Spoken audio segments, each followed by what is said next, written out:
নির্বাচন হয় তখন আমরা সেই নির্বাচনটা আমাদের দল থেকে বাদ দিচ্ছিলাম,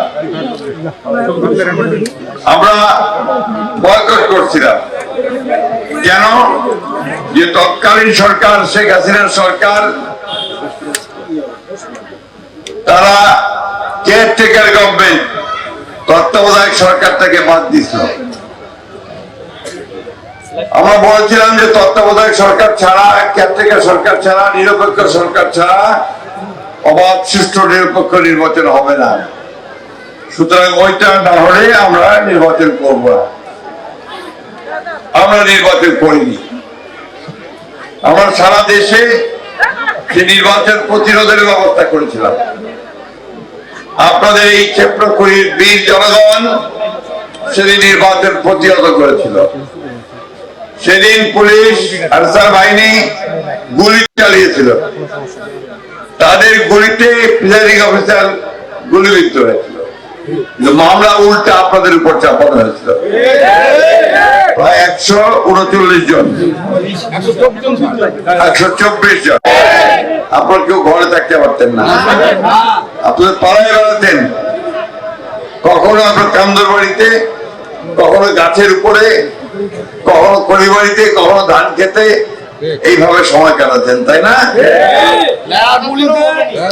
আমরা অনেক কষ্ট করেছি, কষ্ট করে ধীরে ধীরে শেষ পর্যন্ত আপনাদের এই মামলাটাকে কিছুদিন আগে আমরা সম্পূর্ণ খালাস করছি, তাই না?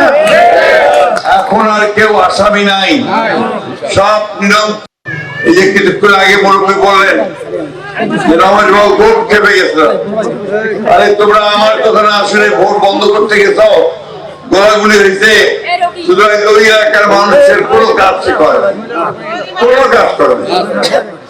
বন্ধুগণ, সেই অবস্থার প্রেক্ষিতে দীর্ঘ 15 বছর আমরা কিন্তু লড়াই সংগ্রাম করে আসছি। আমাদের ঠাকুরগাঁ, শান্তিপ্রিয় ঠাকুরগাঁ অঞ্চলে 70টা মামলা হয়েছে এবং তার আসামে হয়েছে প্রায় 7,500। সারা বাংলাদেশে আসামে হয়েছিল আপনার 60 লক্ষ মানুষ। 60 লক্ষ গুনিবা পারি আমরা, সহজে গুনিবা পারি না। সেই 60 লক্ষ মানুষকে আসামি করছিল। আমিও একজন বড় আসামি ছিলাম। 117টা মামলা আমার বিরুদ্ধে, 11 বার জেলে গেছি ওই সরকারের আমলে। আমাদের নেত্রী বেগম খালেদা জিয়া তিনিও জেলে গেছেন, 6 বছর তিনি জেলে ছিলেন, আমিও 3.5 বছর জেলে ছিলাম। জেলে থাকা অবস্থায় এই যে আগস্ট মাসের 5 তারিখে ছাত্র জনতার অভ্যুত্থানের পরে হাসিনা যখন পালিয়ে গেল, তারপরে আমরা মুক্তি পাইছি, তাই না? আমাদের নেত্রীও সেদিন মুক্তি পাইছে।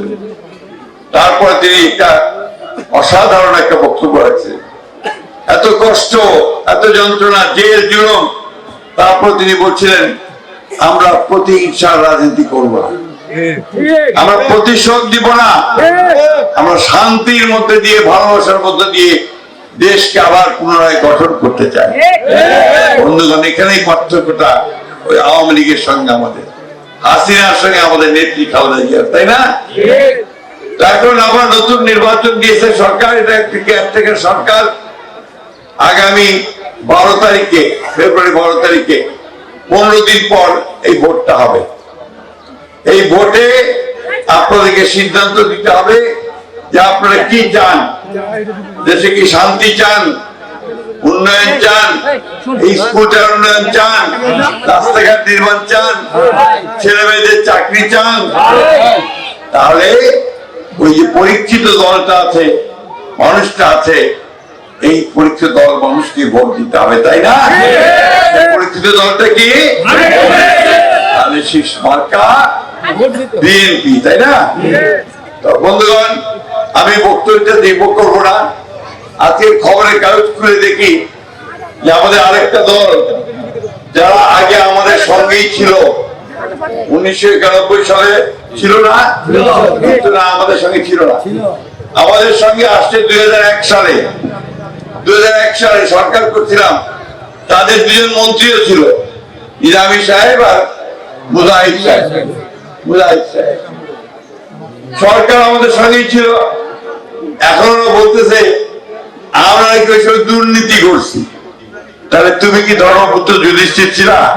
সরকারে তো তুমিও ছিলা, তোমার তো ওইটাই ঘাড়ে আসে পড়ে, তাই না? তাহলে দুর্নীতির ভাগ তো তোমাকেও নিতে হবে, নিতে হবে কিনা বলেন? আমরা কোনো দুর্নীতি করিনি, আমরা দেশকে সেই সময় সামনের দিকে আগায় নিয়ে গেছি।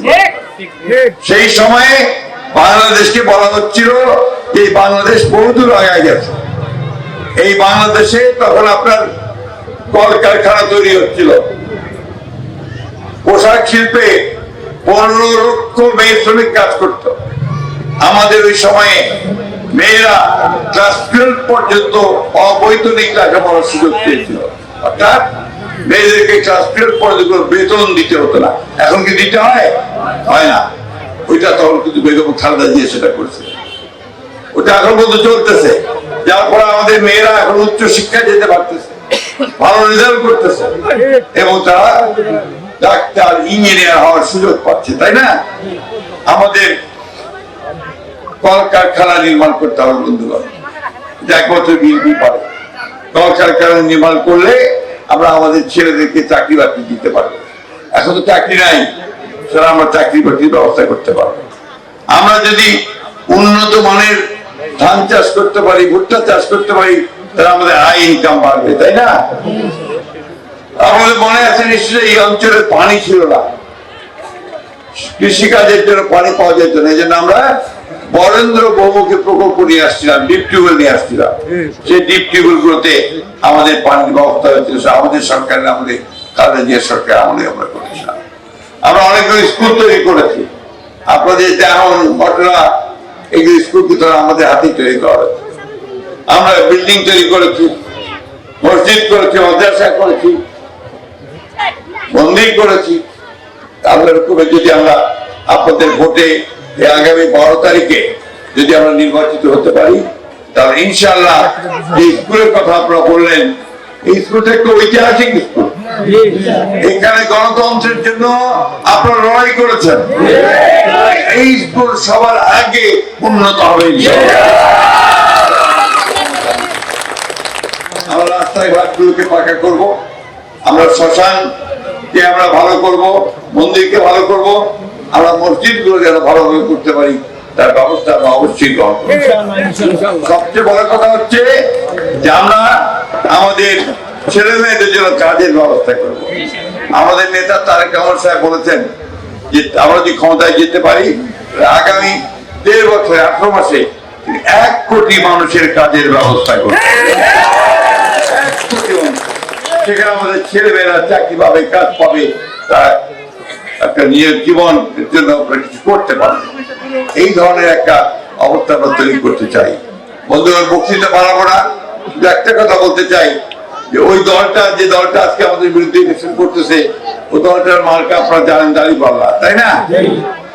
আগে তো আমরা দেখই দেখছি, আমরা তাদেরকে চিনি কেউ, তারা ভালো করুক, আমাদের আপত্তি নাই, সময় আছে, এখনো অনেক সময় আছে। কিন্তু এইবার আমরা আপনার কাছে, আমি আপনাদের কাছে নিবেদন করতে চাই যে আমার বয়স হয়ে গেছে, এটাই বোধহয় আমার শেষ নির্বাচন, এরপরে আর কোথায় নির্বাচন করতে পারবো না। আপনারা সবসময় আমার সঙ্গে ছিলেন, আগামী দিনে আমার সঙ্গে থাকবেন। 12 তারিখের ভোটে আমাকে আপনারা যদি ধানের শীষে ভোটে নির্বাচিত করতে পারেন, আল্লাহর হুকুমে আমি আপনাদেরকে কথা দিচ্ছি, আমি আপনাদের অসংখ্য কাজগুলো করার চেষ্টা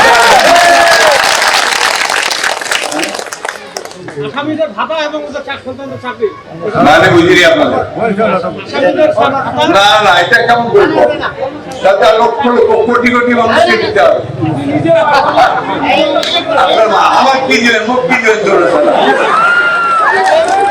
শোনেন, এমন দাবি করবেন না যেটা, না না, আপনি তো শিক্ষিত লোক মানুষ, এমন দাবি করবেন না যেটা কারো পক্ষে পূরণ করা সম্ভব। 60 লক্ষ মানুষকে আপনি কি দিবেন? আসাম 60 লক্ষ মানুষ, বেগম যেহেতু চলে গেল সব ছেড়ে, তবে এটুকু বলতে পারি যে আপনাদের নতুন যে চাকরির ব্যবস্থা হবে সেখানে আপনার অগ্রাধিকার পাবেন। আমি একটা কথা বলবো যেটা করতে পারবো না, এই কথা অন্তত আমি আপনাদের সামনে বলবো। আপনারা এমন কিছু চাইবেন না যেটা করা সম্ভব না?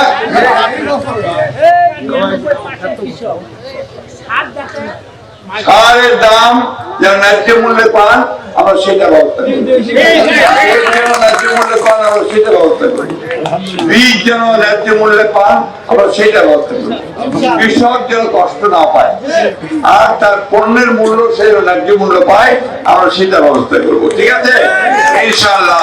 আমরা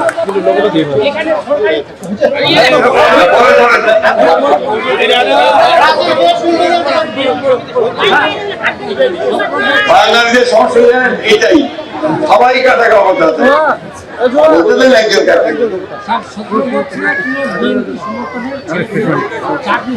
এবার হবে, এইবার ইনশাআল্লাহ আমরা যারা যোগ্য বিএনপি তারা সবাই চাকরি পাবে ইনশাআল্লাহ।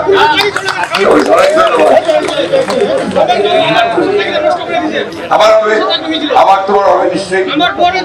ঠিক আছে, ভালো থাকবেন, সুস্থ থাকবেন।